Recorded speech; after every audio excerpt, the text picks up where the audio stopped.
क्या रिपोर्ट है जवाद? मालूम हुआ कुछ शेरा के बारे में। किसने इस लड़की की ये हालत की और इसे होश आया कि नहीं? सुबहान ने इंस्पेक्टर जवाद से शेरा के मुतालिक तफसीलात मालूम करनी चाहिए, क्योंकि शेरा एक पॉलिटिशियन का ख़ास आदमी था और पॉलिटिशियन का दूसरी बार सुबहान के पास फ़ोन आया था। एक हफ्ते पहले दो आदमी से ज़ख्मी हालत में अस्पताल पहुँचा कर गए थे। फौरी ट्रीटमेंट से उसकी जान तो बच गई थी, मगर केमिकल पेट में जाने से अंदर से आंतें गल गई थी। वो अस्पताल में बेहोश पड़ा था और उसकी जान को भी खतरा लाहक था। सर डॉक्टर्स के मुताबिक अभी शेरा मुकम्मल होशो हवास में नहीं है, इस वजह से इसका बयान नहीं लिया जा सकता और आपके कहने पर कल एक दफ़ा फिर मौका वारदात की जगह की यानी पूरी फैक्ट्री की तलाशी दोबारा ली गई, मगर सबूत के तौर पर जो चीज़ सामने आई इसको देखकर बहुत ज़्यादा हैरत हुई है। सुबहान जवाद की बात गौर से सुन रहा था और इसकी आखिरी बात सुबहान ने सवालिया नजरों से जवाद की तरफ देखा। सर, शेरा की हालत के जिम्मेदार कोई लड़की है? जवाद ने सुबहान को बताया। एक लड़की और शेरा जैसे लंबे चौड़े आदमी की हालत करेगी? क्या हो गया है जवाद तुम्हें? सुबहान ने चिढ़ते हुए कहा। इस फैक्ट्री की दोबारा तलाशी लेने पर हमें ये ब्रेसलेट मिला। जवाद इतने प्लास्टिक बैग के मौजूद ब्रेसलेट सुबहान के सामने टेबल पर रखा। ब्रेसलेट को देखकर सुबहान एकदम चौंका। इसे जवाद को जाने का इशारा किया और प्लास्टिक का बैग उठाकर गौर से ब्रेसलेट देखने लगा। क्या यह ब्रेसलेट रनम का है या फिर महज एक इत्तफाक है? वो ब्रेसलेट के चटके हुए नग को देखकर सोच में पड़ गया।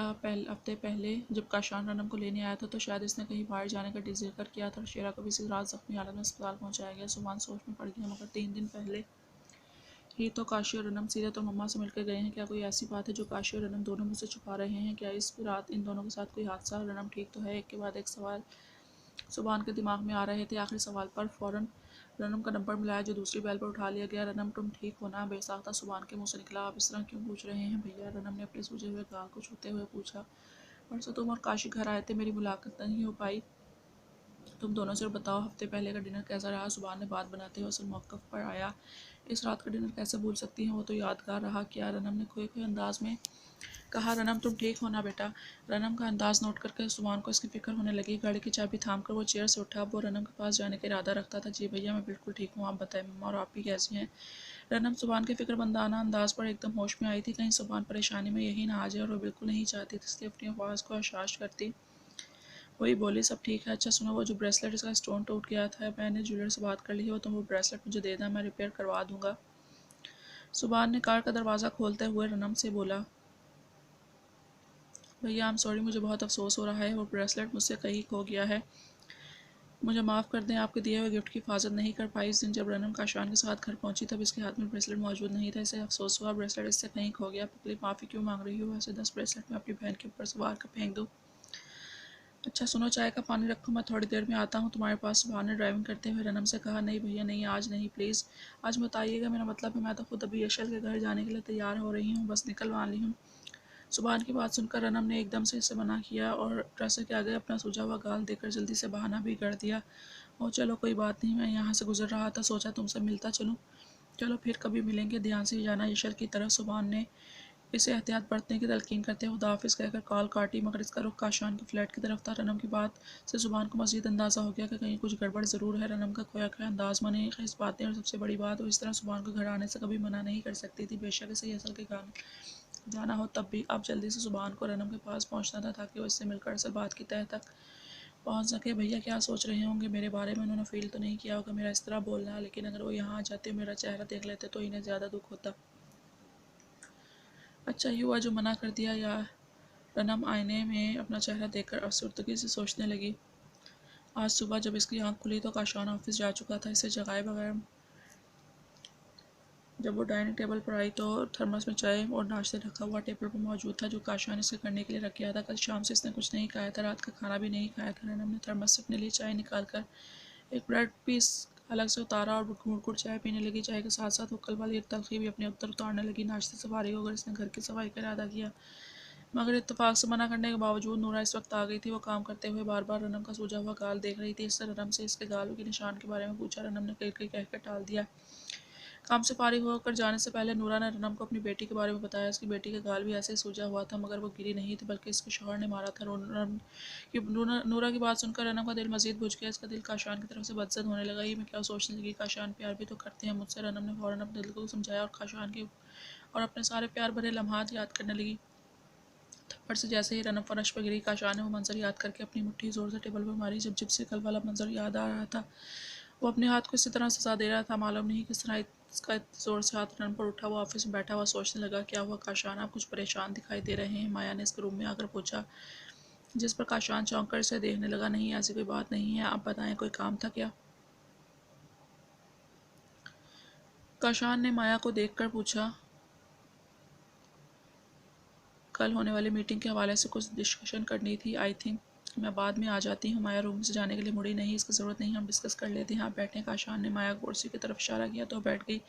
इस दिन काशान की बातें सुनने के बाद माया ने वाकई कोई ऐसी अजीब हरकत नहीं की थी जो काशान को इरिटेट करती है। वो काशान से सिर्फ ऑफिस के काम से रिलेटेड बात करती, जिससे काशान को लग रहा था वह वाकई सुधर गई है। एक्सीलेंट, अब सब कुछ क्लियर हो गया है। मुझे उम्मीद है कल का प्रोजेक्ट हमें ही मिलेगा। डिस्कशन करने के बाद माया ने खुशी होते हुए कहा, जिसका और काशान स्माइल देकर हाथ में बंधी रेस्ट वॉच में टाइम देखने लगा था। ऑफिस आवर्स ख़त्म हो चुके थे।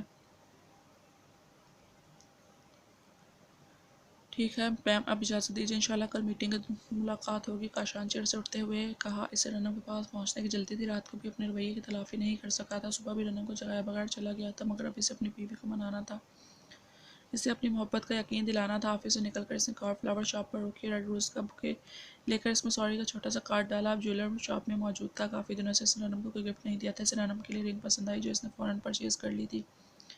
आइसक्रीम शॉप से रनम का मनपसंद फ्लेवर पैक करवाकर वह तमाम चीज़ें लेता हुआ अपने फ्लैट की तरफ जाने लगा।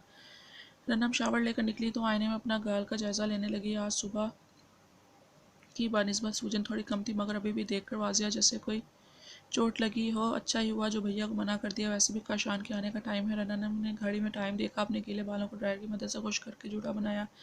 इतने में डोरबेल बजी। फोल्ड दुपट्टे को खोलने के बाद अच्छी तरह ओढ़ती हुई दरवाज़ा खोलने चली गई। भैया आप? रनम ने दरवाजे खोलने पर काशान की तवक्का की थी, मगर सामने सुबहान को खड़ा देखकर वो शाक रह गई। फिर ज़बरदस्ती मुस्कुराई। क्या हुआ? भैया को अंदर आने का नहीं कहोगे? सुबहान इसको हैरत से देखकर खुद अंदर आता हुआ बोला तो रनम ने साइड में होकर रास्ता दिया।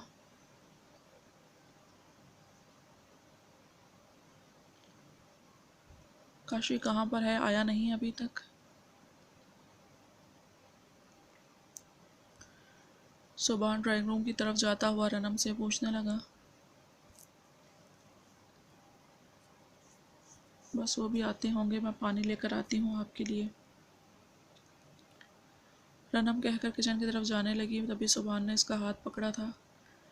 चेहरे पर क्या हुआ है तुम्हारे? सुबहान रनम का चेहरा गौर से देख रहा था। वह जब से आया था इसका एक अंदाज नोट कर रहा था। रनम की घबराहट, ज़बरदस्ती का मुस्कुराना, अपनी परेशानी छुपाना, यकीनन इसके बाद कोई बड़ी बात थी। ये तो मैं गिर गई थी कल, इसलिए चेहरा सूझ गया। सुबहान से नजरें मिलाए बगैर बोली, रनम यहाँ देखो मेरी तरफ, मैं बेवकूफ़ नहीं हूँ, मुझे बिल्कुल सच बताओ क्या हुआ है। सुबहान इसके चेहरे का रुख अपनी तरफ मोड़ते हुए संजीदगी से पूछने लगा।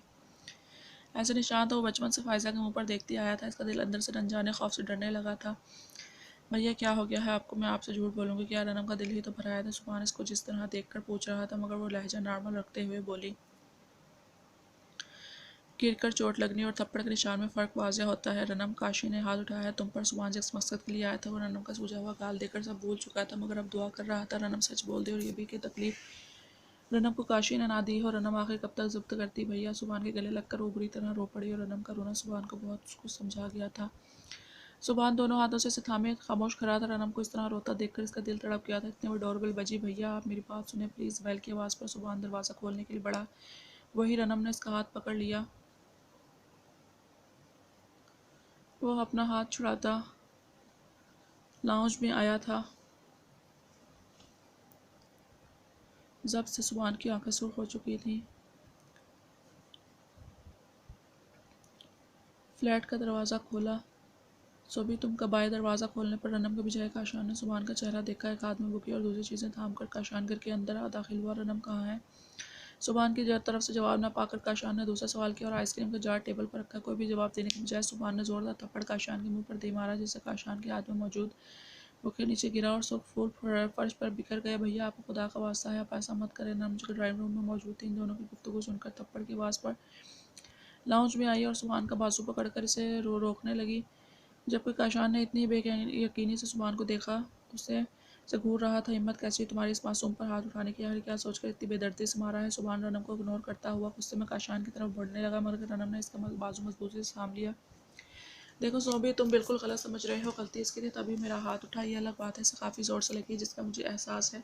काशान सुबहान से बोलता रनम के पास आया और इसका रुख अपनी तरफ मुड़ा और तुमने फ़ौरन अपने भैया को बता दिया। इंतज़ार तो कर लेती थोड़ा, एक्सक्यूज़ करने ही वाला था मैं तुमसे। काशान नरमी से रनम के गाल पर उंगलियां फेरते हुए इससे शिकवा करने लगा, जिस पर शुबान ने काशान के हाथ रनम के गाल से दूर झटका और काशान का गिरबान पकड़कर इसका रुख अपनी तरफ किया। इसको छोड़ो, मुझसे बात करो यहाँ मुझे देखकर और बताओ ऐसा क्या किया था इससे जिस पर तुम जानवर बनने में देर नहीं की।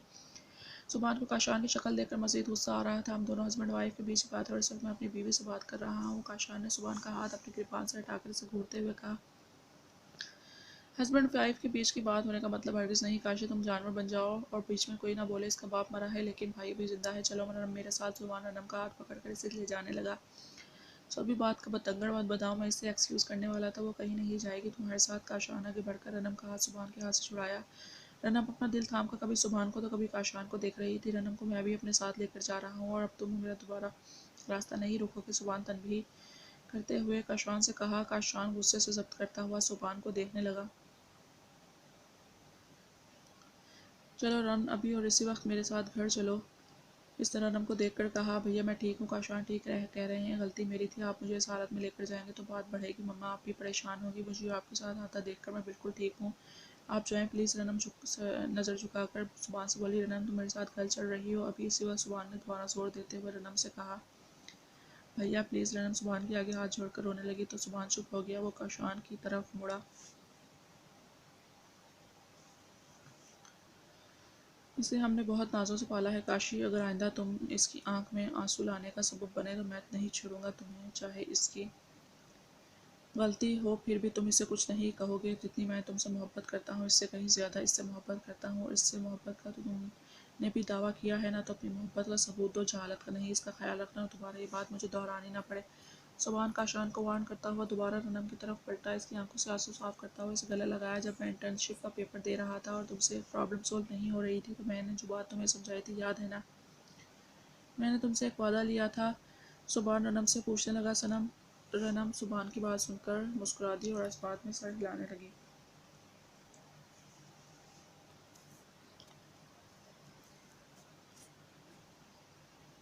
अभी मैं जा रहा हूँ, रात में फ़ोन करूँगा फिर तफसील से बात करेंगे